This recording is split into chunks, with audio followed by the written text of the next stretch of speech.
Здравейте! В това видео ще ви покажа как да регистрирате вашият електронен магазин в НАП.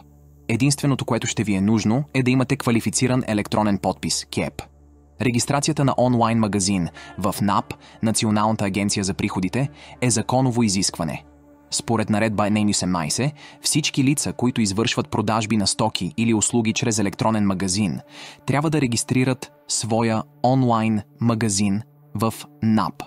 Това от своя страна дава възможност за някои облекчения, като възможност да не издавате касови бележки при онлайн плащания с дебитна или кредитна карта. За да се възползвате от този вариант, трябва да използвате софтуер, който отговаря на следните изисквания. Софтуера генерира уникален номер на всяка поръчка, осигури еднозначна автентикация на потребителя, осигурява пълнота и интегритет на създадените данни, не управлява други продажби, различни от тези на уебсайта, не приема други плащания, различни от неприсъствените плащания с карти, базата данни да се съхранява на територията на България или ТЕР-ЕС. Онлайн магазина, който ще използвам за пример, използва собствен домейн и хостинг, базиране на WordPress и използва WooCommerce плагин за електронни продажби. Като платежни системи в този пример ще използвам Stripe и PayPal, тъй като те са най-често използвани в световен мащаб. И така, нека да пристъпим към регистрацията на вашият онлайн магазин. Заредете Google търсачката и потърсете НАП или отидете на portal.nra.gb.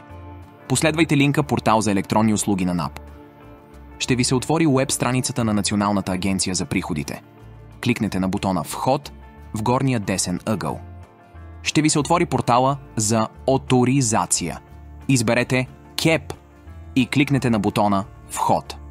След като се оторизирате с електронният подпис, системата ще ви логира и ще трябва да навигирате до Фискални устройства, СУПТО, Е-магазини.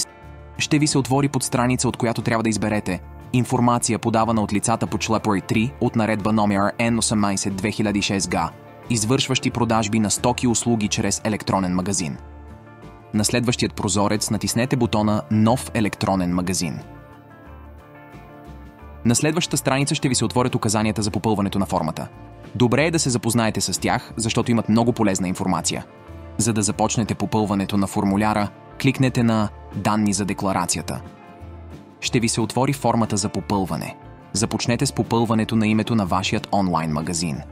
Голяма част от формуляра и данните за попълване са ясни, затова ще наблегна само на поважните точки, които може би ще ви затруднят. Ако седалището на управление и адреса, където се упражнява дейността, съвпадат, можете да маркирате това поле, за да се попълни автоматично. В зависимост от типа електронен магазин, трябва да изберете една от следните две опции.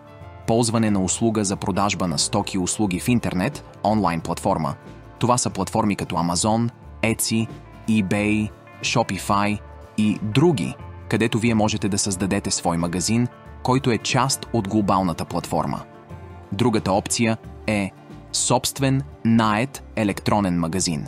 Това са собствени уебсайтове или закупени онлайн магазини с собствен софтуер. Обикновено те имат собствен хостинг и домейн. Такива са WordPress сайтове с WooCommerce плагин и други подобни. Тъй като в нашият случай ползваме собствен или нает магазин и сме избрали тази опция, преминаваме директно към точка 4.2, където трябва да въведем домейна на онлайн магазина. В зависимост от това, кой притежава домейна, дали сте вие като физическо или юридическо лице, или той е собственост на чужда фирма, трябва да попълните съответните данни на собственика. Следващото важно поле, което трябва да се попълни, е къде е хостван вашият онлайн магазин или по-точно къде стои цялата информация на вашият уебсайт. Ако ползвате собствен сървър със собствена инфраструктура, изберете тази опция. Ако плащате за хостинг услуга, това означава, че вашият онлайн магазин е разположен на сървър на хостинг компанията и трябва да изберете опцията «Използва се външна хостинг услуга». Аз избирам тази опция, тъй като това е услугата, която ползвам за примерния уебсайт.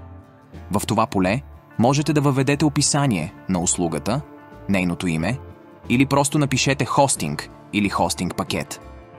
В следващите полета трябва да въведете данните за вашият хостинг. Ако ползвате българска хостинг компания, трябва да започнете с най-горните полета. Аз лично ползвам чуждестранен хостинг от фирмата Host Armada. Една от най-добрите фирми за хостинг като цена-качество. Ако искате да я проверите, ще оставя линк в описанието на това видео. Затова, в този случай, аз започвам да попълвам от полето наименование на чуждестранно лице. В това поле трябва да въведете данъчен номер или регистрационен номер на хостинг фирмата. Трябва да въведете държавата, където е регистрирана фирмата. Важно е да знаете, че едното от условията за регистрация на онлайн магазин в България е уебсайта, системата и базите данни да се намират на територията на България или Европейският съюз.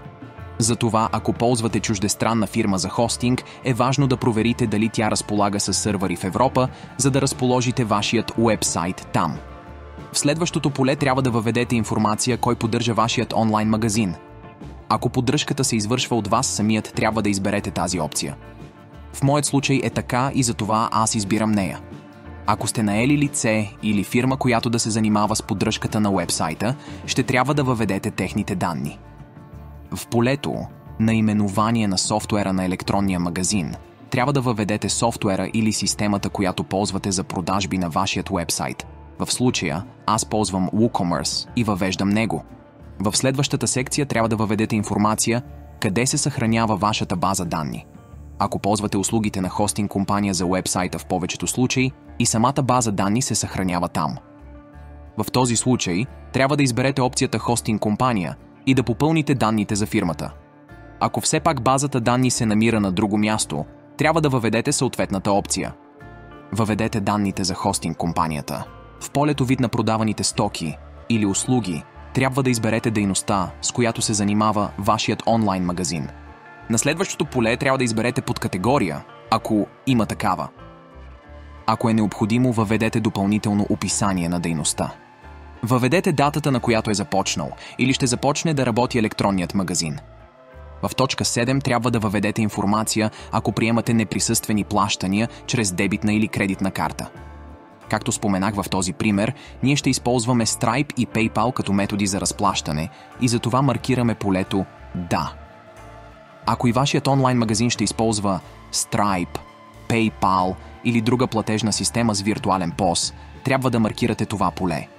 Ако ще приемате само онлайн плащания, можете да се възползвате от възможността да не ползвате касов апарат и да не издавате касови бележки.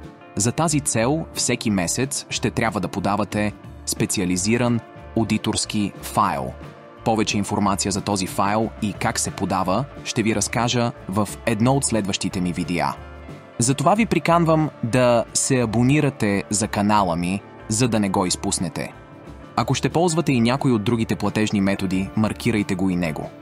Ако имате договор директно с фирма, предоставяща виртуален POS, и той е интегриран на вашият уебсайт, което означава, че платежните транзакции ще се извършват на вашият уебсайт, трябва да попълните данните на тази фирма в точка 7.2a1.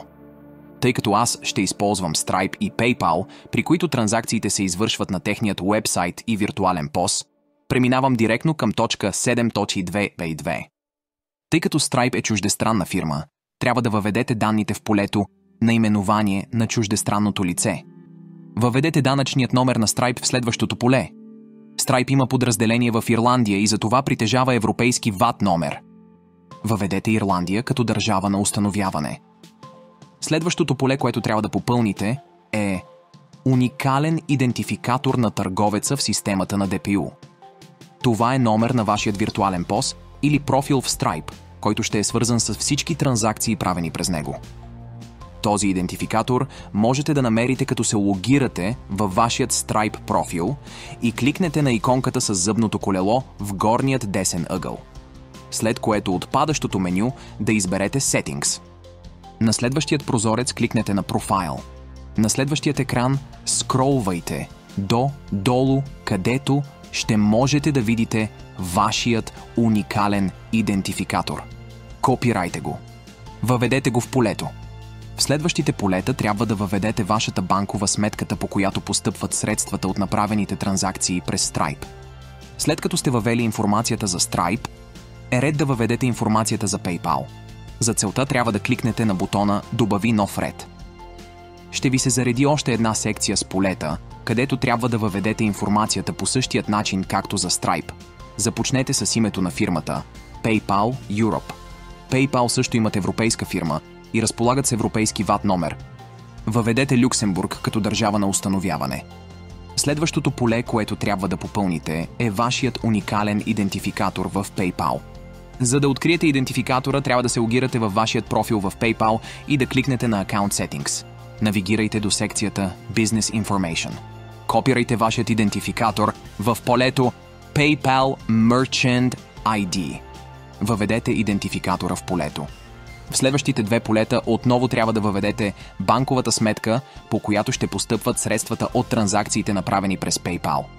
В следващите няколко полета трябва да въведете информация за софтуера или системата, която ползвате за онлайн продажби. В случая аз използвам WordPress с плагина WooCommerce и за това въвеждам информацията според тези системи. Ако подавате коригиращ формуляр за преустановяването на дейност на онлайн магазина, трябва да попълните датата, на която той е бил закрит.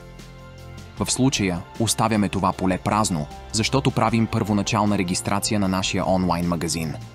Като сте попълнили цялата информация, кликнете на бутона «Потвърди». Системата ще провери дали всички полета са попълнени правилно и ако има грешки, ще ви изкара съобщение. Кликнете на информационното съобщение, за да видите подробности къде точно са ви грешките. След като сте изчистили всички грешки, трябва да кликнете на бутона «Проверка и подаване». Системата ще ви поиска авторизация с електронният ви подпис, след което ще обработи заявката. След което в раздела «Подадени данни» ще можете да видите списък на всички регистрирано от вас онлайн магазини. В списъка ще можете да видите важни данни за онлайн магазина, както и уникалният номер на магазина, който трябва да въведете във вашият софтуер, ако ще се възползвате от възможността да не издавате касови бележки, чрез подаването на аудиторски файл. В следващо мое видео ще ви разкажа подробно как можете да направите това с WordPress и WooCommerce. Надявам се това видео да ви е било полезно и информативно. Абонирайте се за канала ни за още полезни видеоуроци като този.